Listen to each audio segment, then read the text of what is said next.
पटना के गर्दनी बाग में बीपीएससी के हजारों अभ्यर्थी धरने पर बैठे हैं। मांग है कि बीपीएससी 17वीं की परीक्षा को रद्द किया जाए और फिर से इस परीक्षा को आयोजित करवाया जाए। जनसुराज के नेता आनंद मिश्रा भी बीपीएससी अभ्यर्थियों के बीच पहुंचे थे। आपने उन लोगों के धरना प्रदर्शन को करीब से देखा, क्या सलाह है आपकी उन लोगों को? देखिए, मैंने वहाँ पे उनकी बात समझी। हम उनको सलाह क्या दें, उनको सपोर्ट की ज़रूरत है। लेकिन हाँ, एक सलाह जो मैंने दिया वहाँ पे, उनकी बात जो समझी, मुझे सिर्फ 10% ही पता था उनके जो प्रॉब्लम्स। जब बाकी बात मुझे पता चला और अगर वो सच है तो बहुत ही गंभीर मसला है। मैंने उनको यही सलाह दी कि हम सिर्फ धरना पे बैठने से हमारी बात नहीं सुनी जाएगी, है ना। हम पे उल्टा कार्यवाही करने की चेष्टा की जाएगी। हमारी बात को सही जगह पे पहुंचाने के लिए उसको डॉक्यूमेंट किया जाए उस बात को, और अपने जो डिमांड्स हैं उसको सबमिट करिए चीफ सेक्रेटरी के वहाँ पे कि इसमें प्रॉपर इंक्वायरी होनी चाहिए। पॉसिबल जुडिशियल इंक्वायरी के लिए इसको एस्केलेट करना चाहिए। ये जो पूरा बार बार एग्जाम्स का ये फेल होना, बार बार पेपर का लीक होना, ये जो हो रहा है, इसकी सुव्यवस्था कैसी होगी?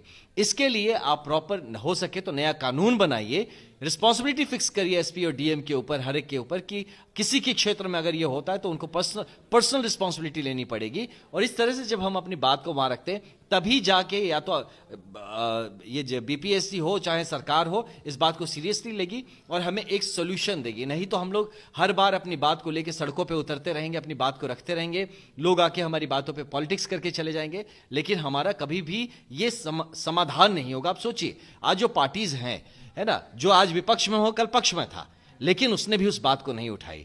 जो आज पक्ष में है कल विपक्ष में था, उसने भी इनकी बात नहीं उठाई। ये जब जो रहता है सरकार में तब क्यों नहीं काम करता इन युवाओं के लिए और बच्चों के लिए?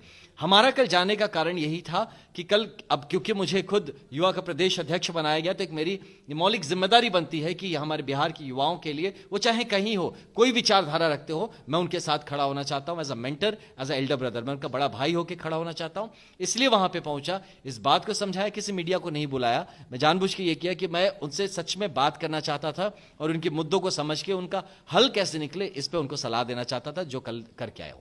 उनसे बातचीत हुई तो क्या लगा? अभ्यर्थियों ने क्या कुछ कहा? वो आपकी बात से सहमत दिखे? बिल्कुल सहमत है। उनको बात को उन्होंने इस बात को समझा कि उनका जो ये प्रयत्न है ये सक्सेसफुल कैसे होगा। इस बात को मैंने समझाने की कोशिश करी।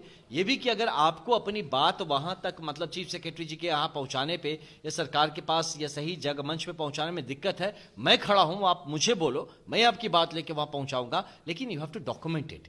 इस बात को सिर्फ बोलने से या मीडिया में बोलने से वो उसका कॉग्निजेंस नहीं लेंगे।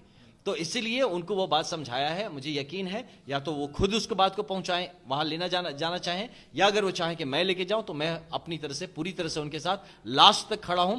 जरूरत होने से कोर्ट पे जाए तो हमारी पूरी जन स्वराज पार्टी की हमारी लीगल टीम खड़ी रहेगी हमारे बच्चों के साथ, और इसका एक पॉजिटिव बच्चों के हित में निष्कर्ष निकले, यही हमारा प्रयास है।